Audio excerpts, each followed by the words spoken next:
للناس وبينات من الهدى والفرقان. أشهد أن لا إله إلا الله وحده لا شريك له وأشهد أن محمدا عبده ورسوله لا نبي ولا رسول بعده. أما بعد، فقال الله تعالى في القرآن الكريم بعد أعوذ بالله من الشيطان الرجيم بسم الله الرحمن الرحيم إنا نحن نزلنا الذكر وإنا له لحافظون. Sadaqallahul Alim.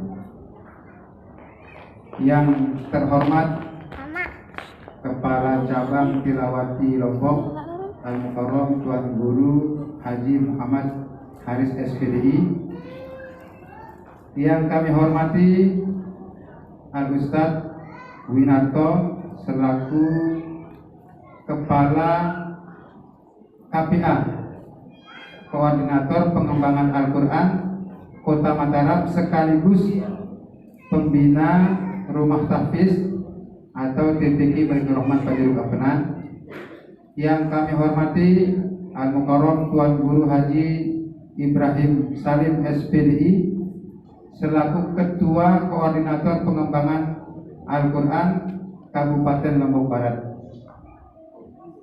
yang kami hormati seluruh tamu undangan, wabil khusus ibu-ibu, bapak-bapak, wali santri yang putra-putri terbaiknya hari ini diwisuda dan berada di hadapan kita semua.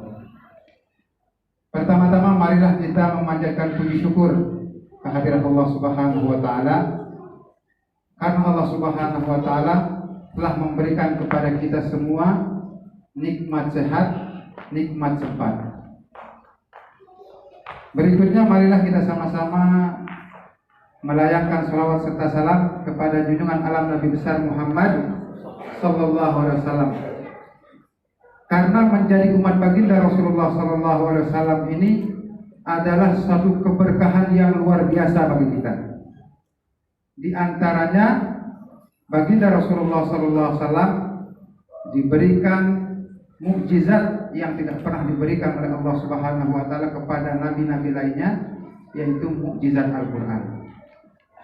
Salah satu kehebatan Al-Qur'an ini, kemukjizatan Al-Qur'an itu adalah mudah dihafal. Jadi yang ingat dulu ada pembina tahfiz internasional namanya Profesor Kiai Haji Asin Sahu, beliau bilang Al-Quran itu kelebihannya adalah karena mudah dihafal. Nah, ketika Al-Quran ini mudah dihafal, kemudian ada di pikiran kita kok sulit dihafal, maka kata beliau langsung ada 4 ayat yang kita ragukan atau kita tidak iman. Beliau sampaikan ada di surah Al-Qamar ayat 17, 22, 32 dan 40. Bunyinya apa? Walaqad yassarnal Qur'ana lidzikri fahal min mudzakir. Sungguhlah kami mudahkan Al-Qur'an untuk dihafal. Ayo, siapa yang mau menghafal? Alhamdulillah, ibu-ibu, bapak-bapak, hadirin rahimakumullah. Kami ini mewakili Tilawati cabang Lombok. Ketuanya adalah Tuan Guru Muhammad Haris SPDI. Beliau ada di depan jaket hitam, karena nanti beliau akan bertugas sebagai penguji anak-anak kita. Jadi dia mewakili beliau. Kalau tiang sendiri ketua bidang disardik. Jadi alhamdulillah, tiang ingat dulu satu pesan dari orang tua kita semua, Kiai Dr. Umar Zaini. Beliau itu Direktur Eksekutif Tilawati Pusat Surabaya. Kami itu sering ketemu beliau. Maka ada satu pesan yang sering sekali beliau sampaikan.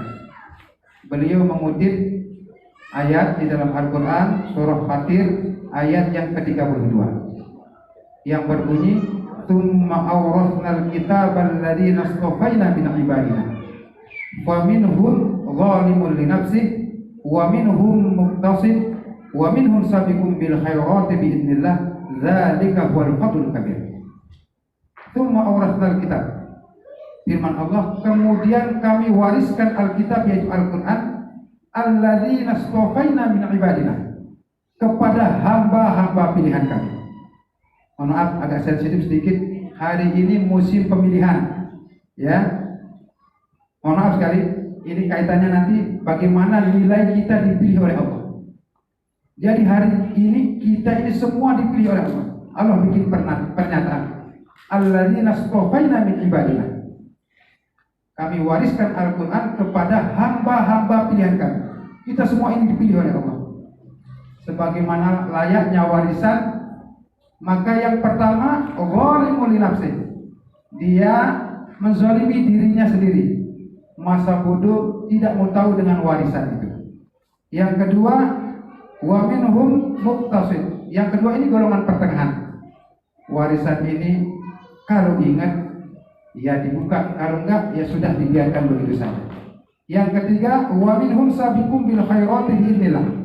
Yang ketiga ini adalah orang yang bersegera melakukan kebaikan, banyak berinteraksi dengan Al-Quran biidznillah.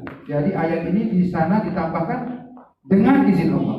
Jadi setiap kebaikan yang kita lakukan ini sebenarnya itu adalah hidayah, pertolongan daripada Allah Subhanahu wa taala. Zalika huwal fadlul kabir. Dan ketahuilah bahwasanya Al-Quran itu adalah suatu kelebihan yang sangat luar biasa. Alhamdulillah, ibu-ibu, bapak-bapak, terutama yang anak-anaknya yang soleh-soleha di belakang ini, yang sekarang sedang diwisuda, ini aset kita, ibu-ibu, bapak-bapak, aset kita dunia dan akhirat.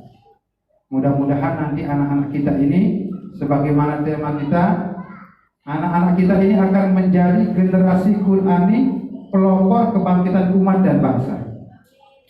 Karena di mana-mana sekarang, mohon maaf kalau misalnya anak-anak kita lanjutkan SMP, SMA, perguruan tinggi, ada namanya beasiswa atau jalur prestasi tahfiz Quran, ya. Itu salah satu cara Allah memuliakan para penghafal Al-Quran. Secara statistik, penduduk dunia hari ini 8 miliar. 8 miliar. Yang Islam berapa seluruh dunia? 2 miliar. Kalau di Indonesia berapa jumlah penduduk Indonesia? Tadi yang lihat 278 juta jiwa. Yang Islam 83%. Berarti kira-kira kurang lebih 240 juta Islam. Berapa banyak yang bisa baca Al-Quran? 35%. Dari 240 juta jiwa orang-orang Islam di Indonesia, yang bisa baca Al-Quran hanya 83 juta. Jadi lebih banyak yang tidak bisa baca Al-Quran. Ini baru baca. Bagaimana dengan menghafal? Lebih sedikit lagi. Alhamdulillahnya hari ini anak-anak kita dimuliakan oleh Allah Subhanahu wa taala. Mereka ini ibarat bibit. Bibit ini ketika dia ditanam di tanah yang subur, alhamdulillah. Misalnya di Ustadz Win, beliau ini luar biasa, yang banyak belajar sama Ustadz Win, terutama bagaimana manajemen anak-anak pondok, yang banyak belajar sama beliau. Kita taruh di beliau di Baitur Rahman Pajeruk Ampenan. Insya Allah ini adalah tanah yang subur, tempat yang baik, di mana anak-anak kita ke depan insya Allah akan menjadi generasi-generasi Qur'ani. Kalau dari dasar mereka dipupuk dengan Al-Quran, kemudian besarnya mereka berakhlak dengan Al-Quran, dan tuanya menjadi karakter Al-Quran, insya Allah kehidupannya akan bahagia dunia dan akhirat. Dan salah satu kemuliaan para orang-orang yang belajar Al-Quran, penghafal Al-Quran, bukan saja mereka yang dimuliakan, tetapi orang tua mereka nanti akan diberikan mahkota di hari kiamat oleh Allah Subhanahu wa taala. Maka di hadis disebutkan cahaya mahkota itu dianalogikan seperti kalau kita masuk ke dalam satu kamar, kemudian matahari masuk di dalam kamar itu. Tidak bisa kita bayangkan bagaimana terangnya. Itu mahkota yang akan diberikan kepada orang-orang tua, anak-anak yang belajar dan menghafal Al-Quran. Kemudian penghafal Al-Quran ini dia memiliki kemuliaan, di mana hafalannya terhenti maka disitulah tingkat surganya. yuqalu li sahibil Qur'an iqra wartaqi warattil fa inna manzilaka inda akhir ayatin taqra'uha. Akan datang suara penyeru nanti di akhirat kepada para pejuang-pejuang Al-Quran. Orang-orang yang menghafal Al-Quran, bacalah Al-Quran.